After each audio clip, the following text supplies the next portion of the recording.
Muy buenas tardes. Seguimos con la serie Justificados por la Fe, que es la serie basada en el libro de Gálatas. Ahora leímos Gálatas capítulo 2.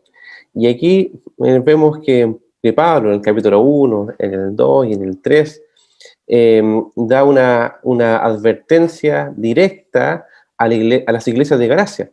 ¿Se recuerdan que capítulo 1, versículo 6 dice que está asombrado de que tan pronto se hayan apartado del Evangelio del Señor? También más adelante dice de que el que cree otro evangelio, dicen, porque no hay otro evangelio, sea anatema, sea maldito. Después acá dice que enfrentó a Pedro, el apóstol Pedro, cara a cara, porque era de condenar, porque estaba eh, asumiendo falsa doctrina, por así decirlo, o estaba amparándola al menos. Y después, capítulo 3 dice, oh Gálatas insensato, ¿quién los fascinó para, para estar lejos del Evangelio de Cristo? Entonces vemos que Pablo ha sido muy directo acá, y uno podría decir, oye Pablo, ¿qué le pasó acá? Pablo dejó de ser el Pablo amoroso, el Pablo lleno de gracia, ¿no? Era el mismo Pablo lleno de gracia y de amor, solamente que la situación de gravedad de la iglesia en cuanto a empezar a creer falsa doctrina ameritaba una intervención rápida, directa, sincera, llena de gracia y de amor. Y de hecho, por el mismo amor que tenía Pablo a la iglesia, él se involucró en corregir a esta iglesia.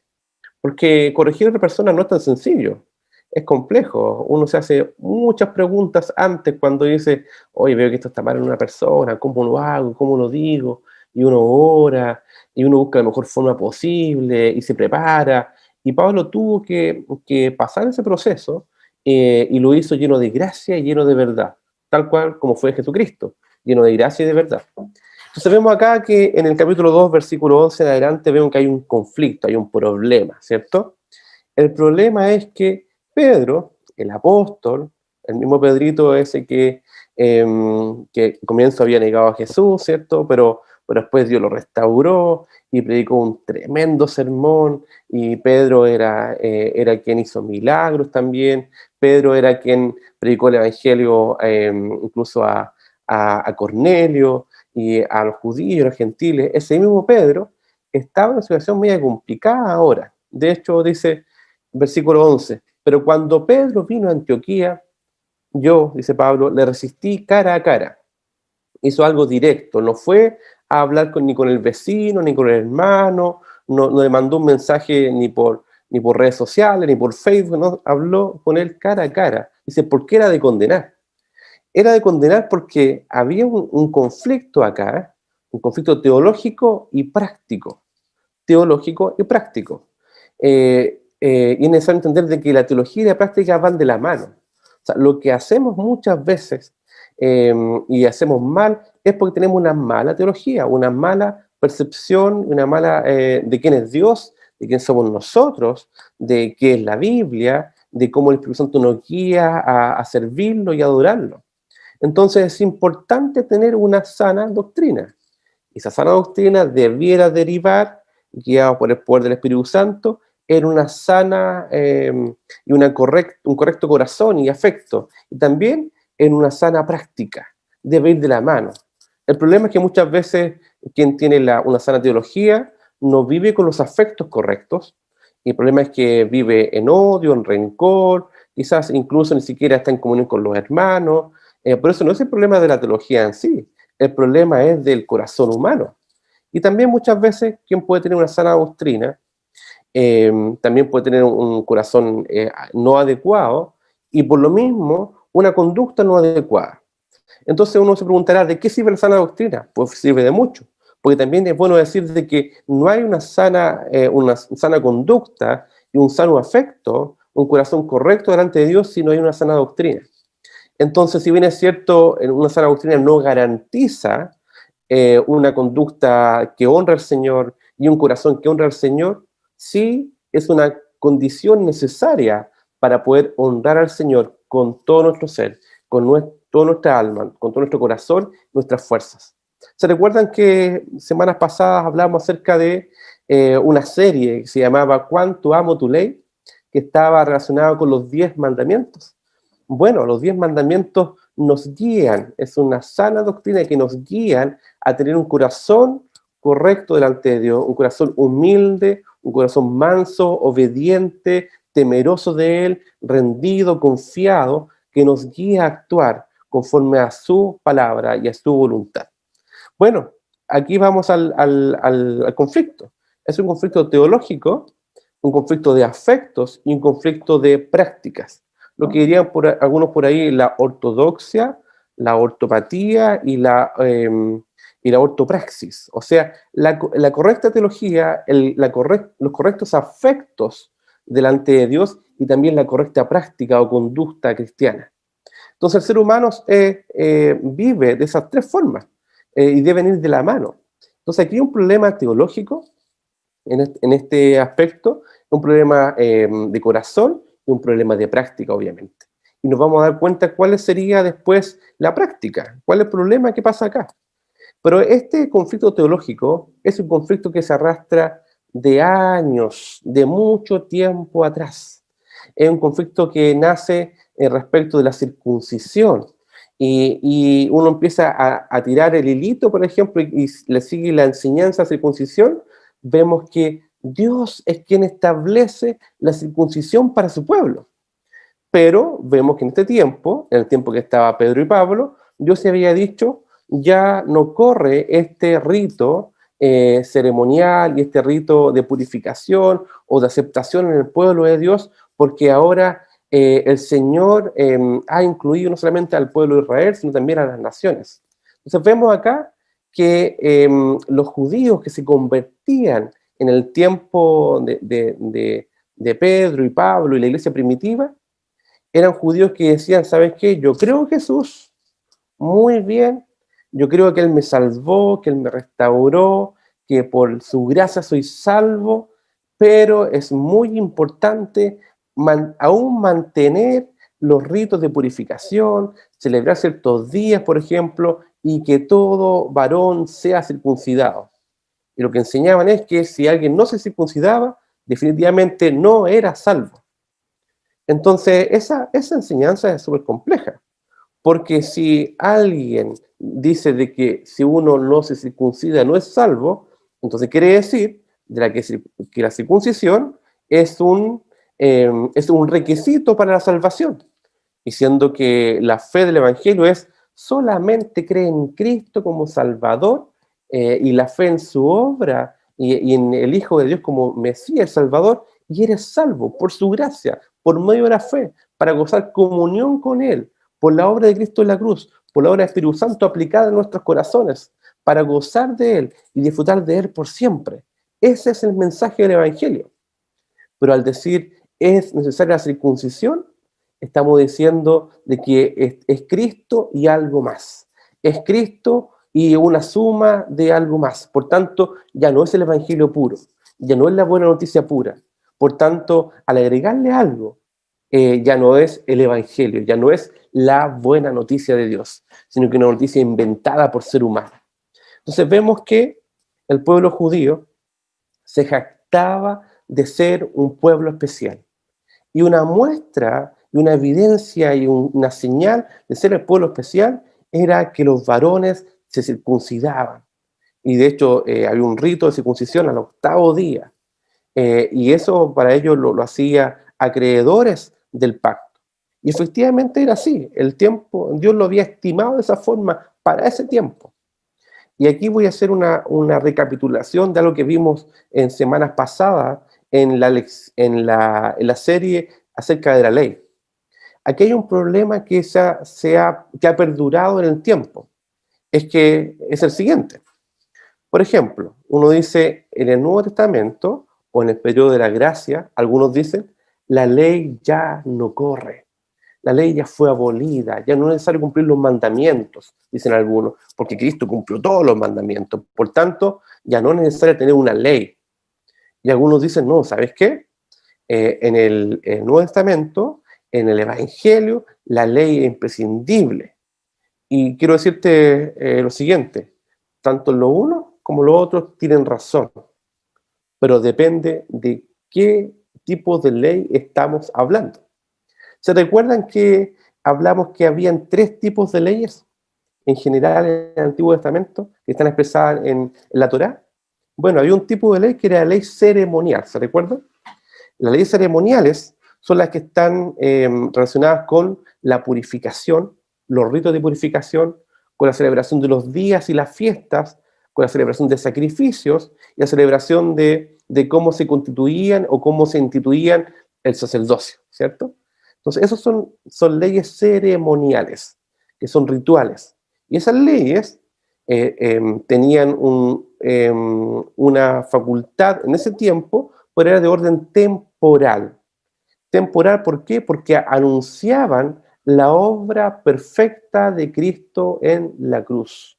O sea, anunciaban el sacrificio perfecto, la purificación mejor y verdadera a través del sacerdote mejor y verdadero que es Cristo Jesús. Por tanto, era una forma de guiarlos, de enseñarles lo que era la verdad del Evangelio. Era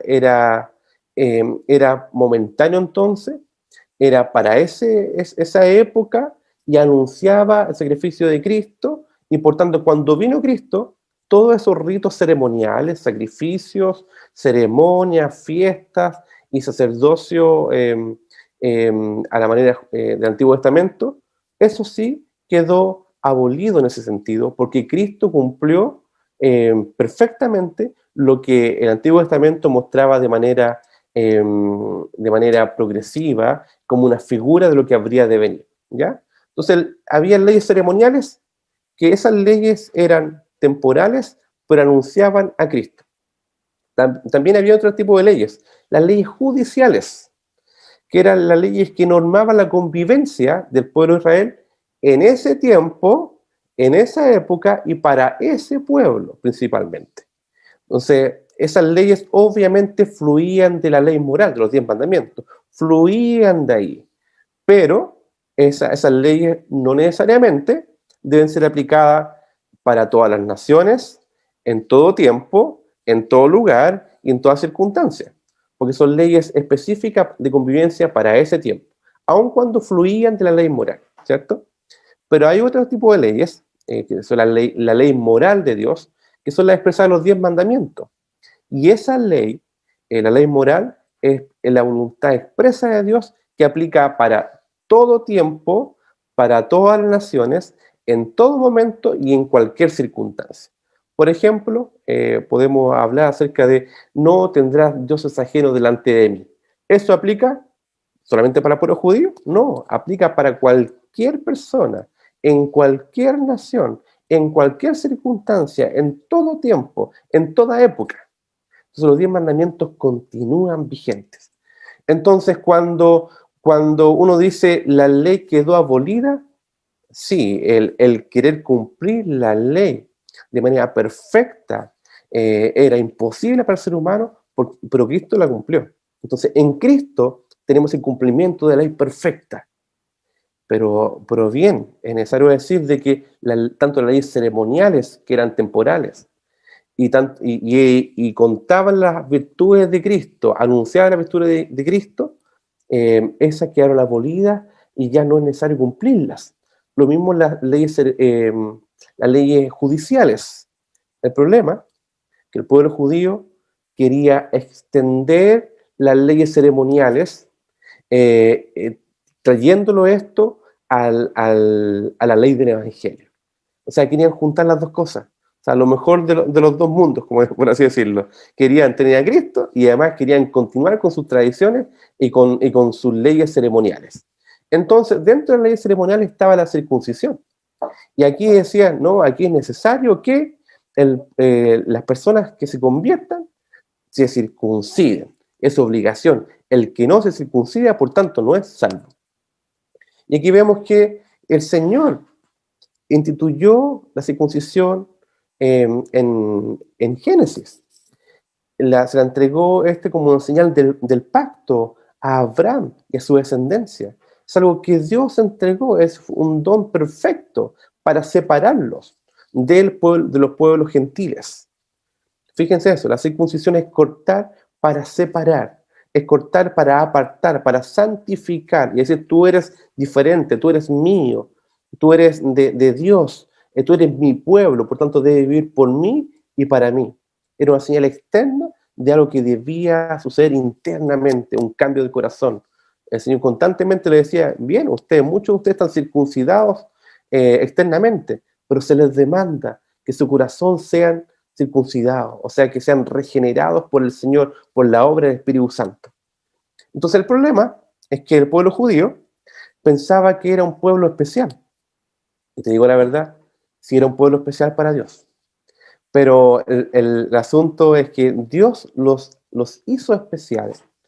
No es que Dios los haya elegido porque antes habían sido especiales, sino que la Biblia dice claramente de que escogió lo débil, lo pequeño, lo que ni siquiera tenía importancia, y el Señor los toma para ser un pueblo especial.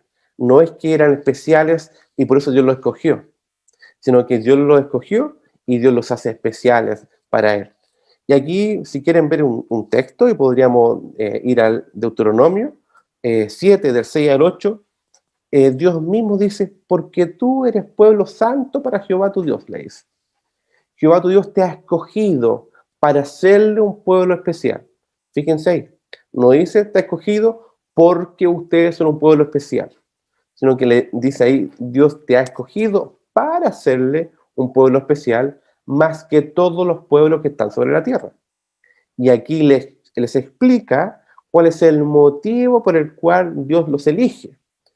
No por ser vosotros más que todos los pueblos os ha querido Jehová y os ha escogido, pues vosotros eras el más insignificante de todos los pueblos, sino por cuanto Jehová los amó y quiso guardar el juramento que juró a vuestros padres, os ha sacado Jehová con mano poderosa y os ha rescatado de servidumbre de la mano de Faraón, rey de Egipto.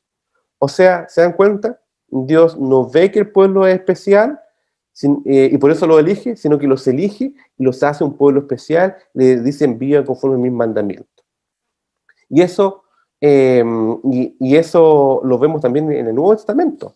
Vemos en 1 Corintios 1:27 que dice a nosotros mismos, sino que los necios del mundo escogió Dios. Lo necio. Uno podría decir, ¿sabes qué? Es que Dios me escogió porque Él sabía que yo iba a hacer muchas cosas buenas. Él sabía que yo iba a ser un buen papá. Él sabía que yo iba a ser un buen esposo. Él sabía que yo iba a ser un buen trabajador. En realidad, a Dios le convenía elegirme, porque si no me elegía, se hubiese perdido un tremendo partido del Señor. ¿Sabes qué? Eso definitivamente no es así. Y aun cuando podemos decirlo de manera quizás exagerada de esta forma, pero a veces anidamos en nuestro corazón de que tenemos alguna bondad, de que por algo Dios me escogió, porque algo bueno debo tener. Entonces, quienes consideran que no tienen nada bueno, diría, ¿sabes qué? Yo no tengo nada de bueno para que Dios me elija. ¿Sabes qué? Eso es lo que Dios elige. A ellos escogió Dios, a ti y a mí. No somos especiales, somos igual que el resto de manera humana, pero por la gracia de Dios fuimos escogidos por Él, porque Dios elige a los necios del mundo para avergonzar a los sabios, y lo débil del mundo escogió Dios para avergonzar a los fuertes, y lo vil del mundo y lo menospreciado escogió Dios, y lo que no es, para deshacer lo que es, a fin de que nadie se jacte en su presencia.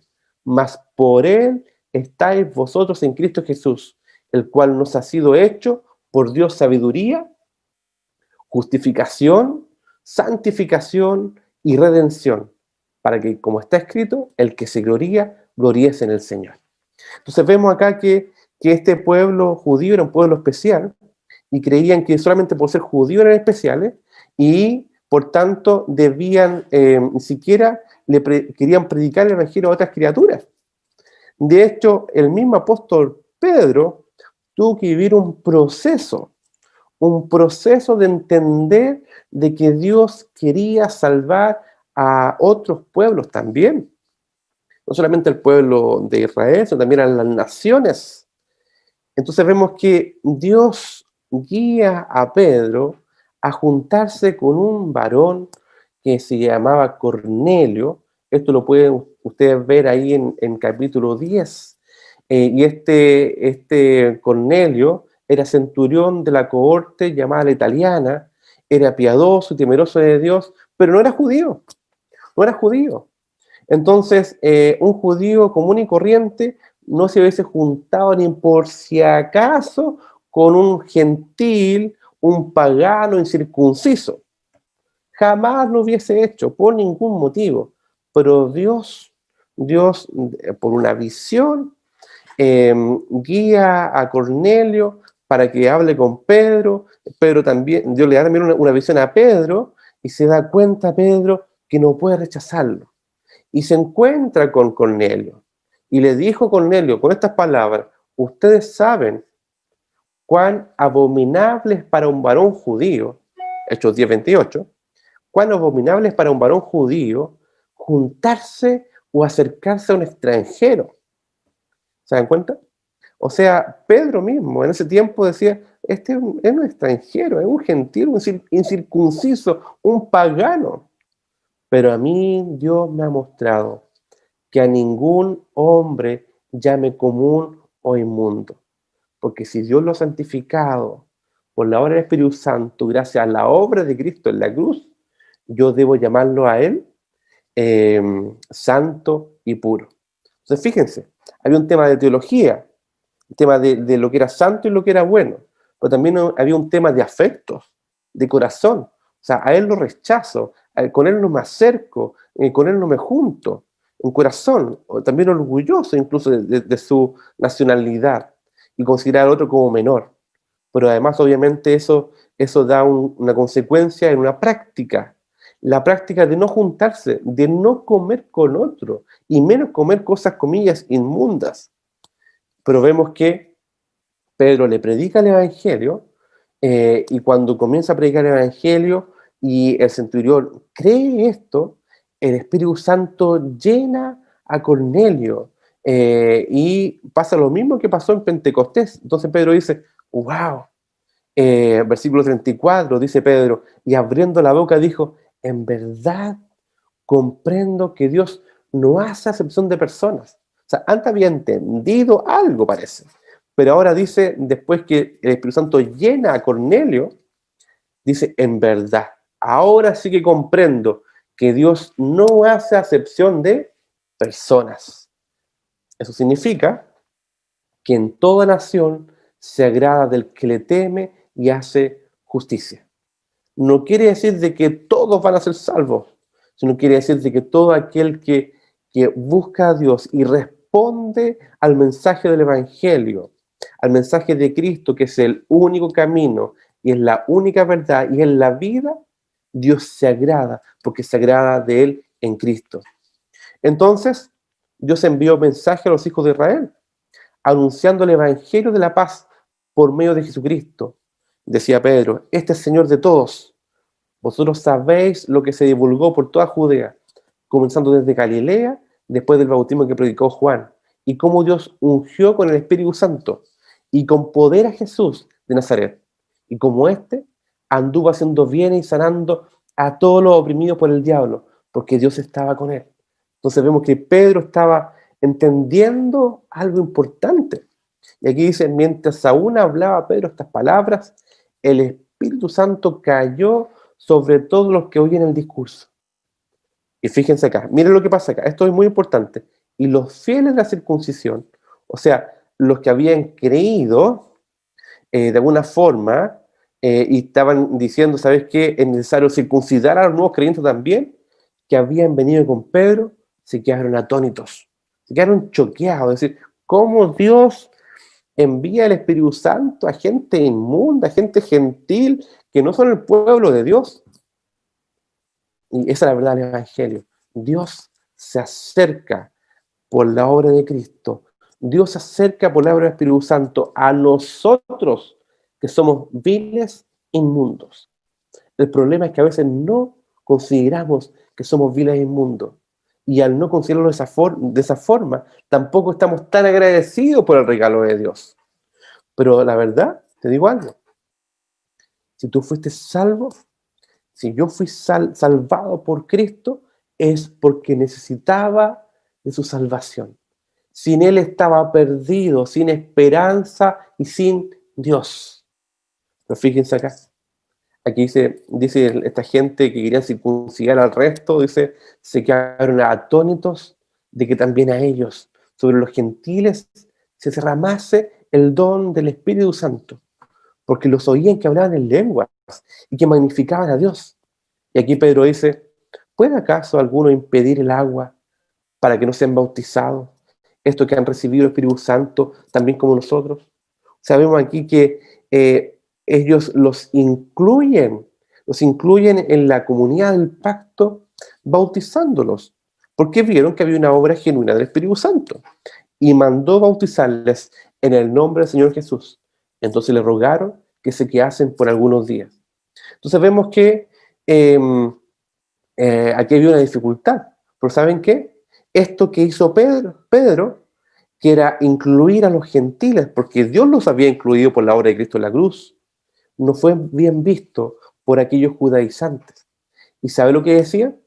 Hechos 11:3 decía, ¿por qué has entrado en casa de hombres incircuncisos? O sea, eran paganos incircuncisos. ¿Y por qué has comido con ellos? Porque el comer habla de comunión, habla de estar de acuerdo con ellos, de ser uno con ellos. Entonces le pregunta, ¿por qué has sentado en esta casa a estos hombres paganos, circuncisos? Son gentiles. Y después uno ve en Hechos 11, cuando Pedro explica esto y da cuenta de qué estaba pasando, que dice, bueno, es que yo cuando comencé a hablar, cayó el Espíritu Santo sobre ellos también. Así como sobre nosotros al principio, esto fue por gracia también. Así fue por gracia a nosotros, también gracias a ellos. Entonces, dice Pedro, me acordé de lo dicho por el Señor, cuando dijo, Juan ciertamente bautizó en agua, mas vosotros seréis bautizados con el Espíritu Santo. O sea, nos damos cuenta aquí que el bautismo da cuenta del bautismo en el Espíritu Santo que es derramado sobre nuestras vidas.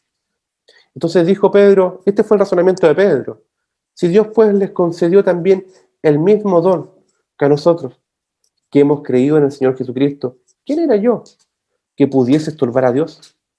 Entonces, oíd estas cosas, callaron, oídas estas cosas, se quedaron callados y glorificaron a Dios diciendo, de manera que también a los gentiles ha dado Dios arrepentimiento para vida. Y ahí la iglesia comenzó a comprender de que realmente, profundamente, de que el Espíritu Santo era derramado también sobre los gentiles. Y también entendieron más adelante, en Hechos 15, cuando hubo un concilio de Jerusalén, o sea, los líderes de la iglesia, las columnas de la iglesia junto a Pablo se juntaron, porque había una siguiente discusión. Les voy a leer lo que dice el versículo 1, dice, entonces, del capítulo 15, algunos que venían de Judea enseñaban a los hermanos, fíjense lo que enseñaban, si no os circuncidáis conforme al rito de Moisés, no podéis ser salvos. Entonces había una discusión ahí. Y digo, entonces no entendieron nada. Algo estaba pasando. Pero se levanta Pedro en este concilio. Y después de mucha discusión, Pedro se levantó. Era como que están todos peleando y se levanta Pedro, a ver, quiero hablar. Y dice, varones hermanos, vosotros sabéis cómo ya hace algún tiempo que Dios escogió que los gentiles oyesen por mi boca la palabra del evangelio y creyesen. ¿Se recuerdan cuando les conté eso? Y Dios, que conoce los corazones, le dio testimonio, dándoles el Espíritu Santo, lo mismo que a nosotros. ¿Se recuerdan? O sea, casi le preguntan, ¿se recuerdan que sí? Y ninguna diferencia hizo entre nosotros y ellos, entre judíos y gentiles, purificando por la fe sus corazones, por medio de la fe. Ahora pues, ¿por qué tentáis a Dios, poniendo sobre la cerviz de los discípulos gentiles un yugo que ni nuestros padres ni nosotros hemos podido llevar? Porque era evidente, nadie, ninguno de los judíos, desde el comienzo de la historia de ese pueblo, al tener la ley, cumplió la ley perfectamente. Ninguno. Era una carga muy pesada, porque a través de la ley está el conocimiento del pecado. Pero ¿saben qué? Dice, antes creemos que por la gracia del Señor Jesucristo seremos salvos. O sea, no es necesario la circuncisión, de igual modo que ellos. Entonces aquí, en este concilio muy importante, en el concilio de Jerusalén, vemos que hay un acuerdo en cuanto a doctrina, teología, y eso afecta a su corazón. Eso lo debía llevar a ellos a arrepentimiento, a amar a un gentil, y también a juntarse a comer con él, con ellos, y a cambiar sus prácticas, su eclesiología, cómo vivían, cómo se apoyaban. Y entonces vemos aquí, vamos a Gálatas, y esta carta de Gálatas hace un eco de este conflicto. De hecho, vemos que en el sermón pasado, vemos que aquí relata de alguna forma Pablo cómo se juntaron Jacobo, Cefa y Juan, y él también, y Pablo, para determinar y para reconocer de que la Biblia y que el Evangelio no era necesaria la circuncisión. Entonces vemos aquí versículos anteriores del capítulo 2, dice, antes por el contrario, versículo 7, como vieron que me había sido encomendado el evangelio de la incircuncisión, y como a Pedro el de la circuncisión, pues el que actuó en Pedro para el apostolado de la circuncisión, actuó también en mí para los gentiles. Y dice también de que entendieron de que no había que circuncidar a los gentiles, pero por ningún motivo. Ni siquiera a los judíos nuevos creyentes, porque no es necesario en el evangelio. Entonces vemos aquí que Pedro entiende esto. Pero fíjense, en el versículo 11 ya pasó un tiempo y aquí vino otro problema de Pedro. El problema es que ya entendió esto y se empezó a juntar con los gentiles. Pero, dice, cuando los judaizantes comenzaron a presionarlo en términos políticos, en términos de liderazgo, él se empezó a apartar de los gentiles. Terrible.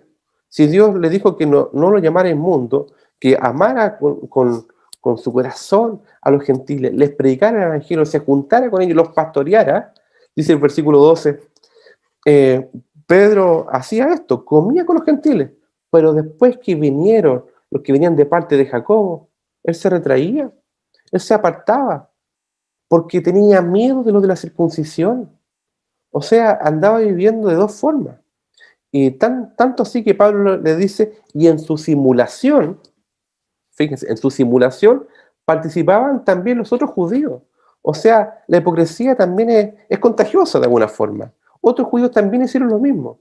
De tal manera que a un Bernabé, que era un compañero de Pablo, del Evangelio, fue también arrastrado por la hipocresía de ellos. Esto es hipocresía.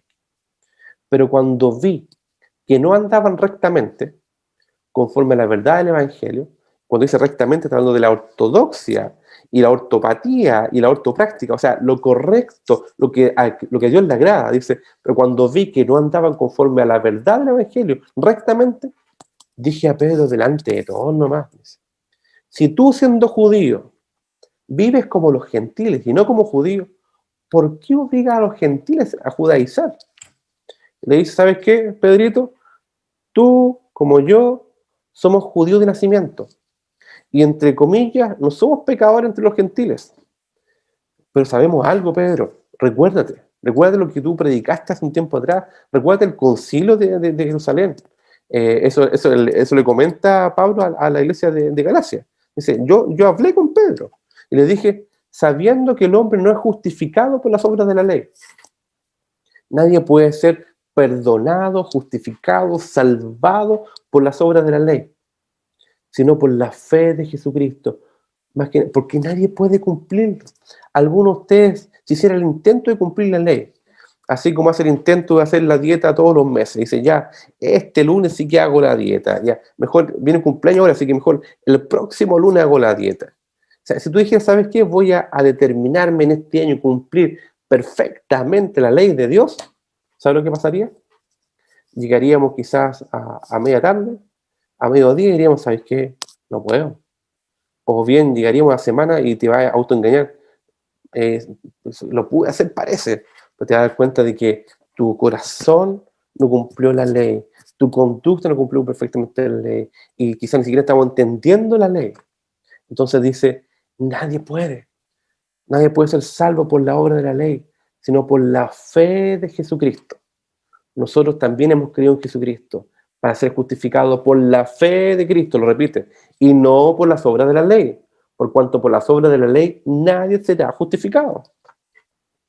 Entonces dice, Pedrito, está ahí un problema, estás en un gran problema, porque si las cosas que se destruyen, la misma vuelvo a edificar, o sea, vuelvo a levantar las leyes ceremoniales, y entonces digo, ¿sabes qué? Es importante cumplir la ley a la manera del Antiguo Testamento, entonces me estoy haciendo transgresor de ella, porque nadie puede cumplirla.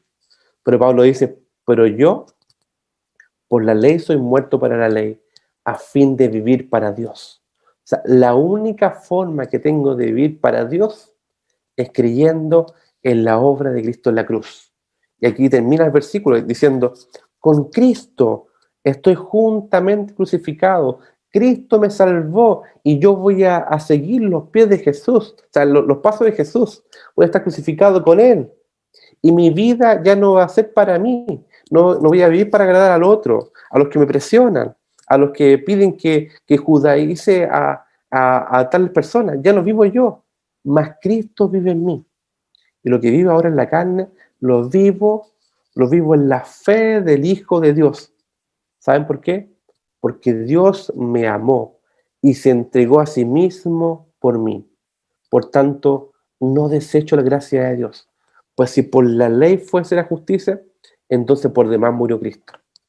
El punto acá es que no debemos desechar la gracia de Dios. Y a veces nos decimos, ¿sabéis que la rechazo? Pero sí hay una forma de rechazarla y desecharla. ¿Sabes cuál es? De no valorarla tanto como debiéramos. En no reconocer la grandeza de Dios, la santidad de Dios y reconocer mi pecado. Como en muchas oportunidades he dicho, hay un himno muy antiguo que me identifica mucho en su estribillo que dice, yo era un vil indigno. Yo era un vil indigno, mas Cristo me salvó. Y esa misma expresión, y esa misma verdad debiera llevarnos de emoción, de adoración, de postración, de gratitud, porque estábamos perdidos, sin esperanza y sin Dios. Pero el Señor salió a nuestro encuentro y Él nos amó. Él se entregó a nosotros. Él vino con su Espíritu Santo para cambiar nuestros corazones, para que respondiéramos afirmativamente, en fe y arrepentimiento, al mensaje del Evangelio. Pero ¿sabes qué? Si no creemos esto, entonces por demás murió Cristo. Y aquí quiero quedarme con una linda frase.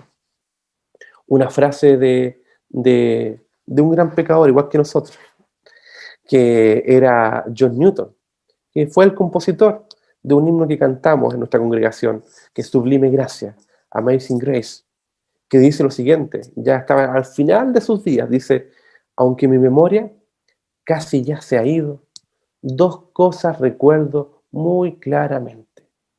Dos cosas, que soy un gran pecador y que Cristo es un gran Salvador. Y con eso, fueron casi sus últimas palabras. Y fue una gran verdad que vivió este creyente. Y nosotros no debiéramos esperar hasta los últimos días nuestros para vivir de esa forma, sino que debiéramos emocionarnos con la verdad del Evangelio, viendo la majestad, la gracia y la gloria de Dios. Y dice, ¿sabes qué, Señor? Sin ti nada soy, sin ti nada tengo, sin ti no tengo esperanza. Pero en ti tengo esperanza, en ti tengo salvación, en ti tengo gozo, tengo alegría, lo tengo todo porque te tengo a ti, Señor. Entonces, la pregunta que estamos viendo acá, cuando hay un poco de ingratitud en nuestros corazones, cuando hay un poco de desconsideración de la obra de Cristo, cuando se nos olvida, cuando nos desconcentramos, estamos tan atentos, así como Pablo estuvo atento a resistir a Pedro, a enfrentar nuestro propio pecado y decir, ¿sabes qué? Esto no puede seguir así. Hasta aquí llego, o sea, no puede seguir así, no puede ser que viva la vida como el resto de la gente, que no puede ser de que entienda que la palabra de Dios es importante, es viva y eficaz, y no la lea, Señor. Que yo recuerdo cuando la leía y cómo me emocionaba cuando la leía, porque hay poder de Dios ahí. Señor, por favor, transfórmame, cámbiame, porque yo no puedo, me cuesta, por favor, quiero volver a disfrutar de la lectura bíblica. Quiero disfrutar y quiero que sea algo poderoso, algo vibrante en mi oración contigo. Quiero disfrutar de la comunión con el cuerpo. Quiero disfrutar de estar en comunión con mis hermanos. Quiero disfrutar y compartir el evangelio a otros. Quiero que esa sea mi lucha, mi estandarte, mi gloria, mi esperanza, mi vida.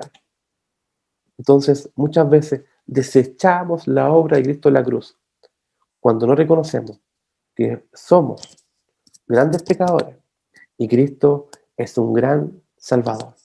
Y en Él tenemos el gran don, el don más inmenso que podemos tener, es su salvación, es la vida eterna. Y como dice Juan 17, y esta es la vida eterna, que te conozcan a ti, Padre, y a Jesucristo, a quien tú has enviado. Así que los invito a orar, a agradecer al Señor y a pedir al Señor que nos transforme, para que esta semana y para que nuestros días sean llenos de su palabra y llenos del reconocimiento de que Cristo es el valor incomparable de gloria. Señor, te damos gracias, porque aun cuando somos grandes pecadores, no somos mejores que nadie, Señor. Tú nos has salvado por tu misericordia, para tener comunión contigo, para gozar de ti, Señor. Te pedimos perdón muchas veces porque muchas veces nos desconcentramos de ti, te dejamos a un lado, Señor, o no vibramos contigo, vibramos con otras cosas, Señor. Te pedimos que tú transformes nuestros corazones, nos santifiques, nos purifiques y nos hagas vibrar por ti o para ti, Señor. Que nuestra correcta teología, Señor, la sana doctrina que está en tu palabra, haga vibrar nuestros corazones y cambie nuestros afectos para vivir conforme a tu ley. Te lo pedimos, Señor, en el nombre de Jesús. Amén.